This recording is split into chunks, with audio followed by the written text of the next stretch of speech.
Oke, Assalamualaikum warahmatullahi wabarakatuh. Terima kasih atas waktunya ya. Kita mencoba untuk kuliah asinkronus ya untuk hari ini ya, hari Rabu dan hari Kamis ya. Oke, kita di sini akan mencoba membahas tentang kuliah penentuan kapasitas. Tapi sebelum itu kita bahas outline dari ini ya, apa namanya, kuliah satu semester kita nanti, selama 6 bulan ini, kita akan membahas masalah pendahuluan, jadi potensi pasar, ya potensi pasar dari apa namanya, perancangan pabrik yang akan kita lakukan ini di mana ya.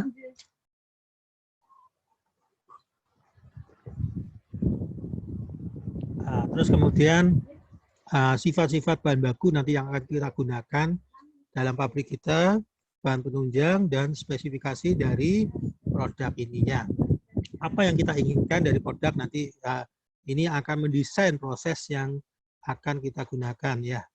Terus bagaimana menentukan kapasitas pabrik, bagaimana menentukan lokasi pabrik, uraian proses baik itu dari pemilihan proses, uraian proses, terus kemudian neraca massa, neraca panas, spesifikasi peralatan, utilitas, struktur organisasi, dan analisa ekonomi. Oke, dalam pertemuan kali ini kita akan membahas masalah potensi pasar dan bagaimana menentukan kapasitas dari pabrik ya. Oke, ini ya seperti dari desain pabrik ya. Jadi kita mendirikan pabrik ini, seorang engineer harus bisa kreatif menghasilkan suatu mendesain suatu pabrik itu prosesnya bisa dari tadi ekonomi secara ekonomi visibility dan technical visibility. Ya, jadi bisa dilihat dari tinjau dari apa namanya segi teknis, ekonomis dan lingkungan. Ya, oke dari segi teknis dan ekonomis ini oke lah ya. Tapi bagaimana perusahaan tersebut, pabrik tersebut mencemari lingkungan? Jelas akan ada cost tambahan di sini ya. Oke. Nah, ini tahap dari desain pabrik tadi ya, seperti tadi ini sudah kita lewati ya, sama dengan yang tadi yang saya bahas. Terus, nah ini, jadi nanti terakhir di sini, nanti kita ujung-ujungnya adalah bagaimana mengevaluasi dari pabrik ya. Jadi visible, desainnya menguntungkan, possible, desainnya yang memungkinkan, jadi mungkin dieksekusi ya. Probable, desainnya disukai ya. Jadi kita mendesain suatu proses, ternyata misalnya proses tersebut sangat bau, sehingga tenaga kerja yang di sana juga akan merasa tidak nyaman untuk bekerja di pabrik tersebut. Terus kemudian mengganggu apa namanya tetangga sekitar pabrik, itu jelas tidak disukai. Jadi kita mencoba mendesain suatu proses itu yang probable, desain yang disukai. Best design, desain yang optimum atau yang baik untuk mengatasi masalah. Jadi optimal bukan maksimal ya. Jadi optimal itu adalah menghasilkan yield yang bagus, tetapi production cost-nya paling kecil. Jadi di sini adalah optimal. Nah, ini potensi pasar ya. Jadi kita akan melihat data 5 tahun terakhir ini. Ya, supaya data ini benar-benar akurat, maka biasanya menggunakan data histori selama 5 tahun. Di sini yang diambil ada data konsumsi nasional dan dunia, ya data produksi, jadi di sini konsumsi, ada produksi nasional dan dunia, data ekspor, data impor, dan harga bahan baku dan produk. Ya, kemudian kita harus melihat apa itu sifat-sifat bahan, ya bahan baku, bahan penunjang dan produknya. Ya, bagaimana kita melihat bahan bakunya tersedia atau tidak. Nah, jadi jangan sampai nanti perusahaan pabrik kita itu ada pabrik Senin Kemis ya kayak puasa Senin Kemis, tapi continue selama berapa puluh tahun ya biar apa namanya modal yang kita keluarkan, kapital modal ini apa namanya bisa signifikan menghasilkan keuntungan buat para investor, para karyawan di sini dan sebagainya ya. Terus bahan penunjang produknya, jadi produknya sesuai dengan spek yang kita inginkan. Bisa mana? Oke, nah untuk ini kita melihat kita ada satu contoh ya. Jadi kebutuhan sagu nasional. Kita mau mendirikan pabrik MOSOP, Modified Sorghum Flour. Tapi kita ngelihat dulu. Kita lihat kebutuhannya. Apakah di nasional itu membutuhkan? Ya ini. Di sini saya ambil dari CNN Indonesia Ekonomi ya.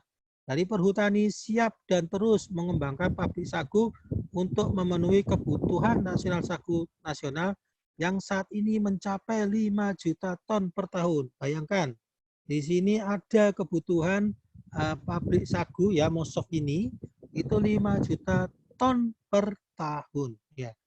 Nah, bagaimana kita ya ini jelas luar biasa ini. Itu sangat menguntungkan ini ya. Oke. Terus ada latar belakang lagi ya.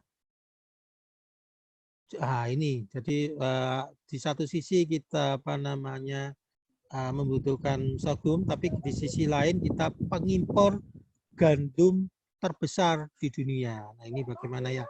Nah, Asosiasi Produk Tepung Indonesia memperkirakan permintaan industri tepung terigu akan sebesar 5-6% per tahun, sejalan dengan pertumbuhan ekonomi makro nasional. Ya, bayangkan Indonesia mengimpor sorghum, jadi Anda kalau misalnya makan pisang goreng itu ya, itu adalah made in luar negeri ya, karena tepungnya masih impor ya. Jadi sama dengan McDonald ya. Jadi Anda makan pisang goreng itu luar biasa ya ininya ya, setara dengan McDonald ya, karena sama-sama impor ya. Jadi di sini dengan adanya ini maka konsumsi tepung terigu yang meningkat, namun bahan baku pembuatan terigu ya ini gandum masih sangat bergantung pada impor. Nah, MOSOP ini diharapkan istilahnya sama dengan tepung terigu ya, padahal kita juga penghasil sorghum terbesar ya, salah satu terbesar di dunia. Nah, ini bagaimana kita bisa mensubstitusi tepung terigu ini sehingga banyak memakai tepung MOSOP ya. Jadi ini adalah peluang untuk berdirinya pabrik tepung MOSOP ya. Terus kemudian gini, ada lagi latar belakang. Jadi peneliti utama Pusat Teknologi Agroindustri BPPT Bambang Harmanto ini, Indonesia memiliki 90% luasan sagu di dunia. Nah, di sini 23 jadi kita itu ini adalah sangat besar ya. Jadi dari bahan baku ya, kita mempunyai potensi ya untuk mendirikan pabrik MOSOP di dunia. Pabrik MOSOP yang bisa memenuhi kebutuhan nasional ya. Terus kemudian ini ya, data mencatat sagu yang hidup di hutan alam mencapai 1,25 juta hektar dengan rincian, nah ini ya, 1,2 di Papua dan Papua Barat, 50.000 hektar di Maluku, terus kemudian mencapai yang diberdayakan ini mencapai 158.000 hektar. Jadi Indonesia mempunyai potensi sagu yang besar, 90% luasan sagu di dunia atau 1,52 juta hektar. Ya ini ya. Jadi yang membuat bahwa kita ini menjadi pabrik MOSOP terkenal. Jadi bisa mendirikan pabrik MOSOP di Indonesia untuk memenuhi kebutuhan nasional, bahkan mungkin nanti bisa menjadi eksportir ya pabrik sagu ke luar negeri. Ya. Nah ini secara ininya ya, secara detailnya. Jadi kita itu ada di Maluku 50.000 hektar, di Sulawesi ya, ini luar biasa ya. Jadi ini ya, ada 30.000 di Kalimantan dan sebagainya. Jadi totalnya itu ada 1,2 juta hektar ya. Nah, ini ya, produksi sagu Riau capai 246.000 ton per tahun. Jadi ini masih latar belakangnya ya. Jadi pekan ini di bisnis.com ya.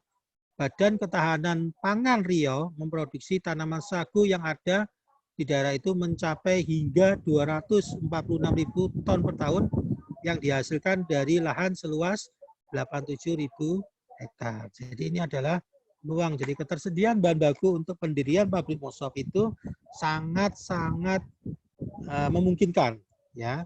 Nah, itu ya. Terus kemudian, nah ini adalah spek dari Mosof.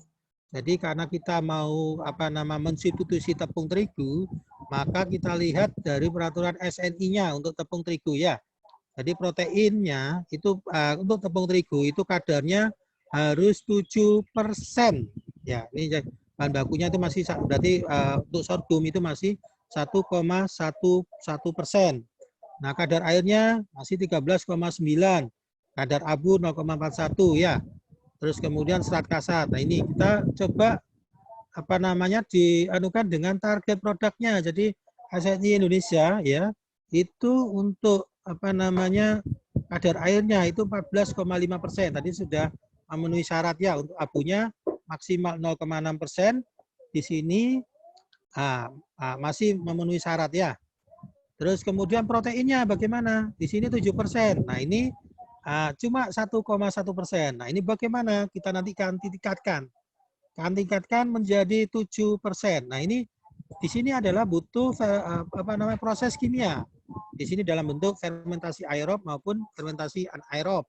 Ya, kita lihat dengan fermentasi aerob, proteinnya bisa meningkat secara signifikan ya, dari 1,1 menjadi 8%. Nah, ini ini berarti proses ini ya, fermentasi aerob ini bisa dipakai untuk mendirikan pabrik Mosof ya, dengan proses fermentasi aerob.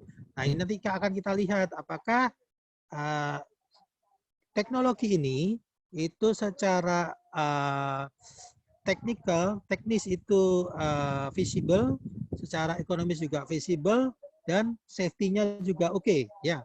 Jadi akan kita lihat nanti ya. Oke, di sini nanti akan kita lakukan bagaimana menentukan kapasitas dari pabrik kita ya, supaya nanti pabrik kita itu bisa mencukupi secara ekonomi. Jadi overhead cost-nya bisa tertangani, kita juga bisa membagi dividen dan lain sebagainya. Jadi secara ekonomi itu menguntungkan. Nah, ini ada desain perhitungan linear dan perhitungan diskon, ini saya ambil dari Pak Kusnario 2010 ya. Nah, ini perhitungan secara linear ya, dapat dilakukan dengan menghitung kenaikan setiap tahun dan di rata-rata. Jadi setiap tahun di rata-rata untuk pertumbuhan setiap tahun. Ini sama dengan sigma N ya, ini persen. Nah, ini contohnya untuk perhitungan secara linear ya. Jadi ada pada tahun 89 produksinya sebesar 1 juta sekian ya, produksi Arklin di Amerika Serikat ya. Terus sampai tahun 1993 sebesar 3,5 juta sekian ya. Dapat dihitung pertumbuhan setiap tahunnya. Bagaimana pertumbuhannya? Nah, ini pertumbuhan tahun 89 sampai 90 ini sekian ya, 25%, sampai pertumbuhan 92 sampai 93 sebesar ini ya. Terus kemudian rata-rata, jadi rata-rata ya, di jumlah kemudian di rata-rata dibagi 4 itu adalah pertumbuhan rata-rata sebesar 41,42%. Nah, dari hasil perhitungan pertumbuhan dapat diketahui bahwa pertumbuhan produksi Arklin di Amerika jadi sebesar 41,42, jadi tadi secara data historis selama 5 tahun ya. Pada data tersebut terdapat produksi tahun 93 menurun dibandingkan dengan data produksi di tahun 92, sehingga ketiga data ini perlu dipertimbangkan. Nah, ini ya, jadi untuk analisa datanya bagaimana ya. Ini ya, oke, bisa Anda baca selanjutnya ya. Untuk diskon, nah ini yang akan kita pakai, jadi F sama dengan P1 tambah I pakai N, ya ini sebagainya ya. Nah, ini kapasitas produksi ya. Tapi ditetapkan mengenai peluang kapasitas yang jumlahnya sangat dipengaruhi oleh nilai impor, ekspor, produksi, dan konsumsi setiap tahunnya. Nah, ini jadi Anda harus melihat, jadi ini sangat dipengaruhi oleh konsumsi setiap tahunnya atau perkembangan industri ya, baik itu impor, ekspor, produksi, dan konsumsi ya.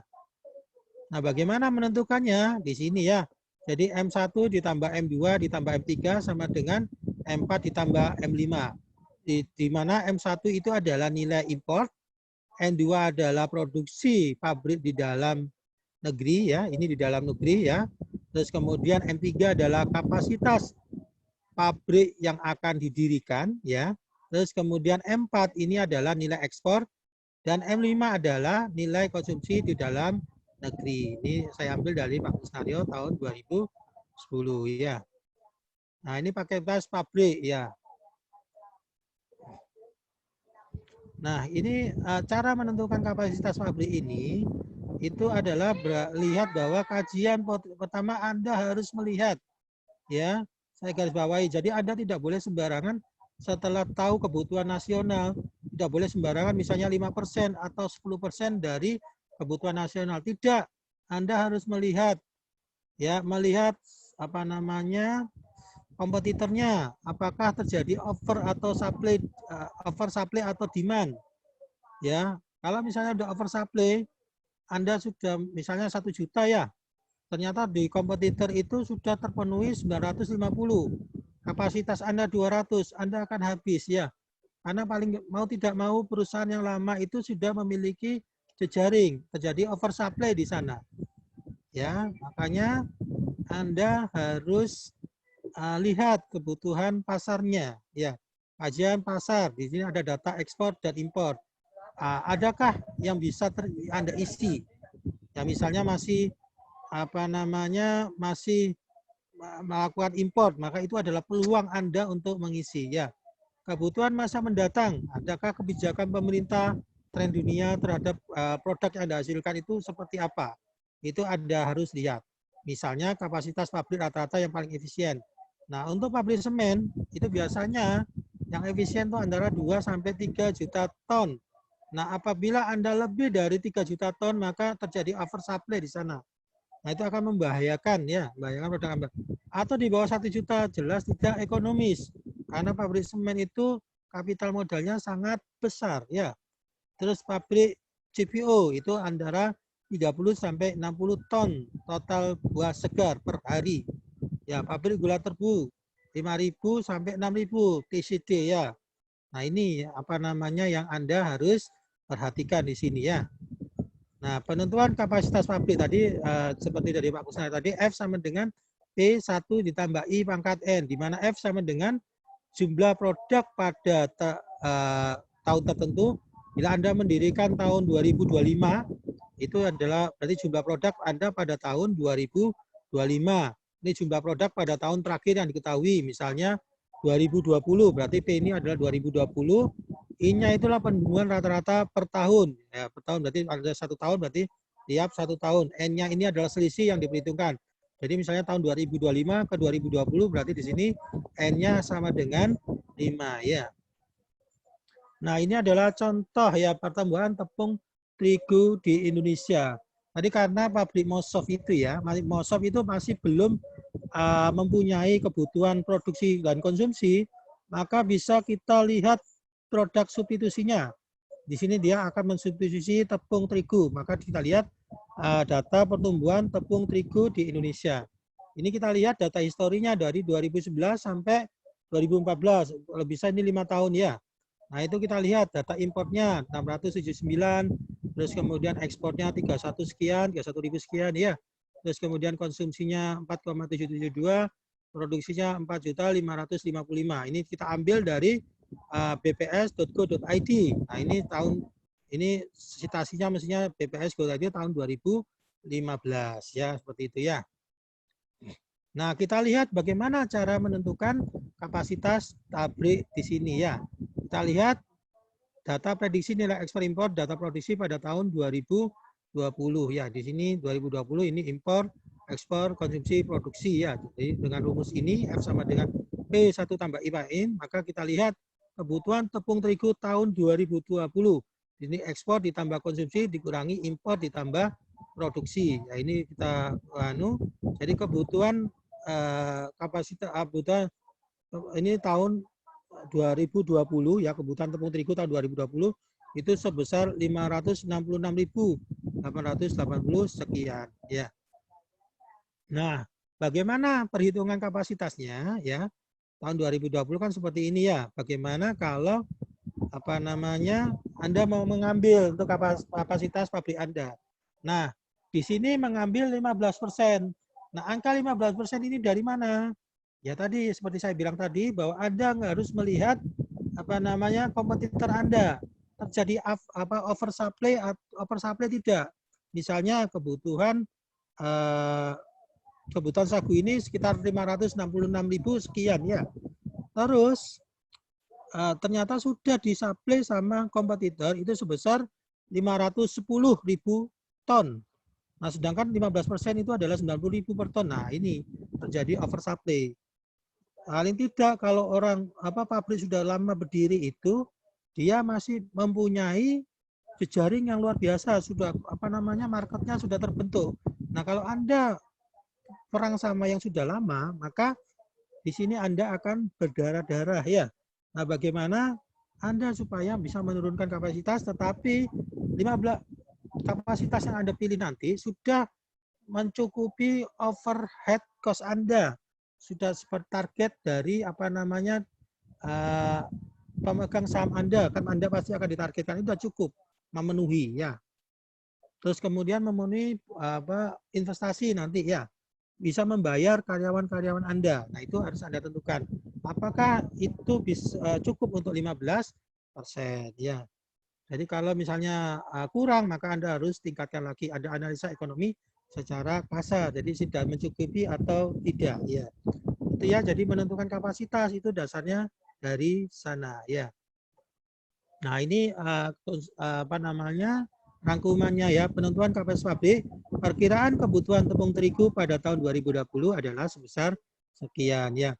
Kapasitas pabrik ya tadi diambil dari 15%, itu sekitar 90.000 ton per tahun, sehingga memenuhi 15% kebutuhan terigu di Indonesia. Jadi pabrik Anda itu akan memenuhi kebutuhan 15% tepung terigu di Indonesia. Nah, ini adalah contohnya ya, penentuan kapasitas dan seleksi proses pada pabrik metanol dan gasifikasi di batubara. Nah, ini ya. Jadi metanol ya, ini adalah spek produknya ya. Jadi Anda harus lihat di sini. Terus kemudian Anda tahu bahwa metanol itu banyak digunakan di industri-industri. Jadi kebutuhannya luar biasa akan metanol ya, bisa untuk roofing adhesive, mattress foam, textile treatment, aerosol, disinfektan dan lain sebagainya. Jadi ini sangat luar biasa ya. Nah, makanya kenapa industri menghasilkan metanol ini sangat berpotensi ya, berpotensi untuk meraup keuntungan karena banyak market pasarnya itu, banyak industri yang menggunakan metanol ya. Nah, ini diperkirakan peningkatan kebutuhan metanol di dunia sampai dengan tahun 2020 mencapai 34,175 miliar galon atau 3 kali produksi metanol saat ini. Ya, jadi luar biasa kebutuhan pasarnya di sini ya. Bagaimana cara menentukan pasar Indonesia? Nah, ini kita lihat kompetitor ya, seperti saya bilang tadi.